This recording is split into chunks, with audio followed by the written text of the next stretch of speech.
హైడ్రా కమిషనర్గా బాధ్యతలు నిర్వర్తిస్తున్న రంగనాథ్ను కమిషనర్ పదవి నుంచి తొలగించాలని తెలంగాణ హైకోర్టు సంచలనమైనటువంటి ఆదేశాలు జారీ చేసింది. అర్హత కలిగినటువంటి అధికారులను హైడ్రా కమిషనర్గా నియమించాలి అని తెలంగాణ సిఎస్కు హైకోర్టు ఆదేశాలు జారీ చేసిన నేపథ్యంలో దీని మీద రంగనాథ్ గారు స్పందించారు. కోర్టు తనపై ధిక్కరణ విధించడం వెనక ఎవరున్నారు అనే దాని మీద హైడ్రా రంగనాథ్ గారు మాట్లాడిన క్రమంలో దీని మీద మనం పూర్తి స్థాయిలో విశ్లేషణ చేసుకున్నాం. ప్రస్తుతం మనతో పాటున్నారు తెలుగుదేశం పార్టీ తెలంగాణ రాష్ట్ర అధికార ప్రతినిధి సూర్యదేవర లత గారు. వారితో మాట్లాడదాం. లత గారు నమస్తే అండి. నమస్తే.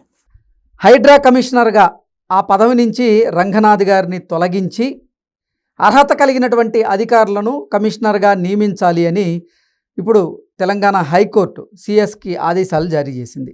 అయితే తనపై కోర్టు ధిక్కరణ వెనక ఎవరున్నారు అనే దాని మీద హైడ్రా రంగనాథ్ గారు ఆయన స్పందించి ఎవరున్నారు అనే దాని మీద ఆయన స్పష్టత ఇవ్వడం జరిగింది. దీని మీద మీ విశ్లేషణ ఏంటండి? అంటే ఇప్పుడు హైడ్రా అనేది తీసుకోవడం అనేది ఒక డేరింగ్ డెసిషనే. ఇప్పుడు కాంగ్రెస్ ప్రభుత్వంకి దాని మూలాన వ్యతిరేకత చాలానే ఉంది హైడ్రా అనేది. కాకపోతే అంటే జంట నగరాల్లో ఉన్నటువంటి ప్రభుత్వ భూములు ఏ అయితే కబ్జాకు గురైనయో, ఏ అయితే ఆక్రమణలకు గురైనయో, ఆ కబ్జాకు గురైన ఆక్రమణలకు గురైనటువంటి భూములన్నింటినీ కూడా మళ్ళీ ప్రభుత్వ ఆధీనంలోకి తీసుకునేందుకే హైడ్రాని తీసుకొచ్చారు. అందులో భాగంగానే ఎఫ్టీఎల్ పరిధిలో, బఫర్ జోన్ పరిధిలో ఉన్నటువంటి అంటే ఈ ప్రభుత్వ భూములు ఏ అయితే ఆక్రమణకు గురయ్యాయో వాటన్నింటిని కూడా వెనక్కి తీసుకునేటువంటి ప్రయత్నం చేశారు. హైడ్రా నిజంగా సక్సెస్ అయింది అన్నట్లుగా చాలామంది అభిప్రాయపడ్డారు. కానీ కొంతమందికి మాత్రం హైడ్రా వల్ల నష్టపోయినట్లుగా వారు నిజంగా నిరసనలు తెలిపేటువంటి ప్రయత్నం అయితే చేశారు గతంలో. ఖచ్చితంగా ఇప్పుడు చెరువులు కబ్జా చేసేసి అపార్ట్మెంట్స్ కట్టేశారు. సో అది లోన్లు పెట్టి కొనుక్కున్న వాళ్ళు ఉంటారు, ఇంకా చిన్న చిన్న వాళ్ళకి అమ్ముకుంటే చిన్న చిన్న స్థలాలుగా తీసుకొని ఇల్లులు కట్టుకున్న వాళ్ళు ఉంటారు. సో అప్పు కూడా తీరలేదు, ఇల్లు కూలగొట్టేసి ఉంటారు. అది ఆటోమేటిక్గా అది కామన్గా జరుగుతూనే ఉంటుంది. ఇంకా అది ప్రాసెస్. రంగనాథ్ గారు ఇప్పుడు ఆయన తీసుకున్న డెసిషన్ కరెక్టే, మద్దతు ఇవ్వచ్చు. ఎందుకంటే చెరువులు అనేది మనకి ఇంపార్టెంట్. చెరువులు లేకుండా నీళ్లకంటూ ఈ రోజున మహానగరంలో ఇబ్బంది పడుతున్నాం. అది సాధారణంగా అందరూ కూడా ఒప్పుకుంటారు కూడా. కానీ అది అందరికీ ఒకే రూల్ ఉండాలి కదా. అందరికి ఇక్కడ మీరు చూస్తే ఇప్పుడు సల్కం చెరువులో తీసుకుంటే ఫాతిమా కాలేజ్ ఉంది కదా, అక్కడ ఓవేసీ వాళ్ళదే కదా కాలేజీ. దాని ఎందుకు అది నడి సెంటర్ లో మనం మ్యాప్ లో చూస్తే కూడా క్లియర్ గా అర్థమవుతుంది అది ఎఫ్టీఎల్ పరిధిలో ఉంది. అలాంటి ఇది బఫర్ జోన్ లో ఉండేదాన్ని దాన్ని తొలగించలేకపోతున్నారు. ఎందుకు? వాళ్ళు తెచ్చుకున్న పర్మిషన్ కూడా 3 నెలలకే ఇచ్చింది కోర్టు, కానీ మిగతా ఇప్పుడు 2 ఏళ్ళు అయిపోతుంది, దాన్ని తొలగించలేకపోతున్నారు. అంటే వీళ్ళు కాంగ్రెస్ తో పొత్తు ఉన్నారనా? అంటే కదా. ఇప్పుడు ఎవరినైనా మనం ఇప్పుడు చూస్తే ప్రజలేమో చిన్న చిన్నగా కష్టపడి కూడబెట్టుకొని కొనుక్కున్న ఇల్లులేమో కూలగొట్టారు. అదేమో డబ్బు బలిసిన వాళ్ళు పెట్టుకున్న కాలేజీలు అంటే వాళ్ళది ఎంఐఎం పార్టీ అంటే భయపడి వెళ్ళట్లేదా? ఇక్కడ పార్టీలకిను రాజకీయ బలం, అంగబలం ఉన్న వాళ్ళ జోలికి వెళ్ళట్లేదు అనిపిస్తుంది. ఎందుకంటే ఇంకోటి ప్రదీప్ కన్స్ట్రక్షన్స్ గురించి కూడా 17 అంతస్తుల భవనం కట్టేశారు అని అన్నారు. సో దాని మీద యాక్షన్ ఏంటి?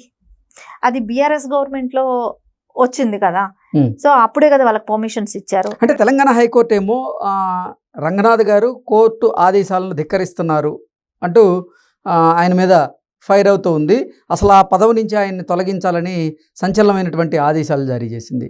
రంగనాథ్ గారేమో నేను హైడ్రా ఏర్పాటు చేసి దానికి కమిషనర్గా నేను బాధ్యతలు స్వీకరించిన నాటి నుంచి ఈరోజు వరకు 1,50,000 కోట్ల రూపాయల విలువ చేసేటువంటి ప్రభుత్వ ప్రజాధనాన్ని నేను రక్షించగలిగాను.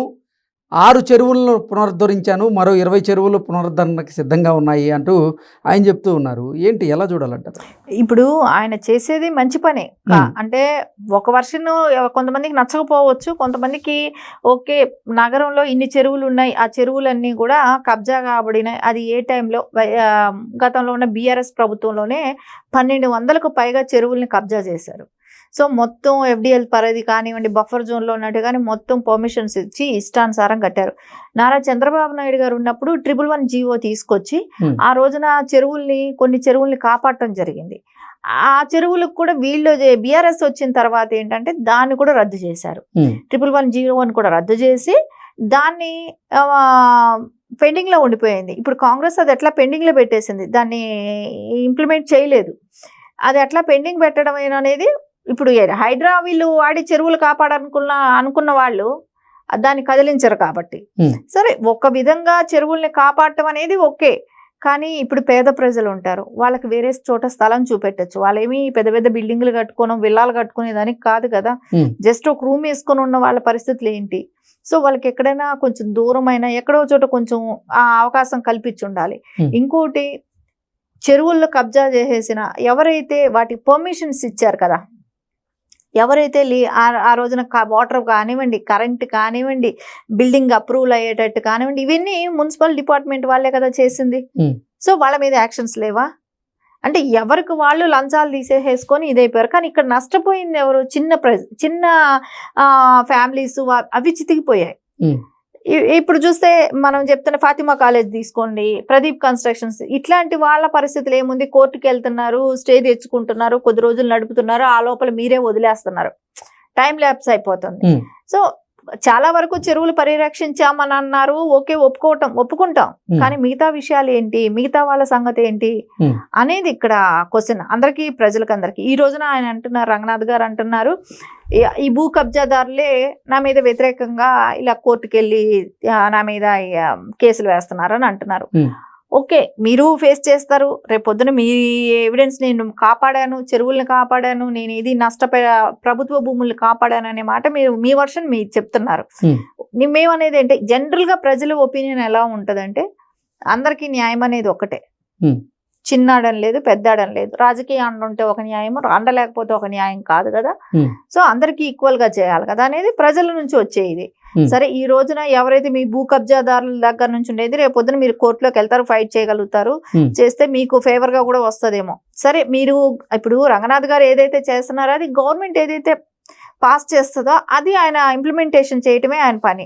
అంటే తనపై కోర్టు ధిక్కరణ వెనక ఎవరున్నారు అనే దాని మీద ఆయన ఒక స్పష్టతనిచ్చారు. ఏంటి ఎవరున్నారు అనేది ఆయన ఉద్దేశం అంటారు? ఇప్పుడు ఎవరైనా సరే భూ కబ్జాదారులే ఉంటారు కదా. ఇప్పుడు ప్రదీప్ కన్స్ట్రక్షన్స్ అనేది వారం క్రితం నుంచి, 10-15 రోజుల క్రితం నుంచి అది బాగా వచ్చింది. సో బీఆర్ఎస్ వాళ్ళైనా దాన్ని అడ్డుపడతారు. ఇప్పుడు ఎందుకంటే బీఆర్ఎస్ వాళ్ళే చాలా వరకు ఆక్యుపై చేస్తున్నారు, వాళ్ళు కూడా అడ్డుపడే అవకాశాలు ఉంటాయి. ఈయన పంపిస్తే ఇంకొక అధికారి వస్తారేమో, ఆ అధికారు ఇంత డేరింగ్ చేయలేరేమో అనేది కూడా ఉంటుంది వాళ్ళకి. సరే, మేబీ అతనైనా ప్రభుత్వం చెప్పినట్టు వినాలిగా. ఇది రేవంత్ రెడ్డి గారి డెసిషన్ కదా. ఇప్పుడు హైడ్రా అనేది రేవంత్ రెడ్డి గారి సీఎంగా ఉన్నారు, ఆయన డెసిషన్ ఇది. అంతేగాని రంగనాథ్ గారు లేకపోతే ఇంకొక వాళ్ళు వస్తే వాళ్ళతో చేయిస్తారేమో ఈ పని. సో ఏదైతే పని ఆపరు కదా. దీనికనేది ఏంటంటే ప్రజలందరూ కోరుకునేది ఏంటి, అందరికీ ఒకటే న్యాయం ఉండాలనేదే కోరుకుంటారు. సో మీతో పొత్తున్నారు కాబట్టి ఒకళ్ళని వదిలిపెట్టి ఇంకొకరి దగ్గరికి రావడం అనేది కరెక్ట్ కాదు. Thank you.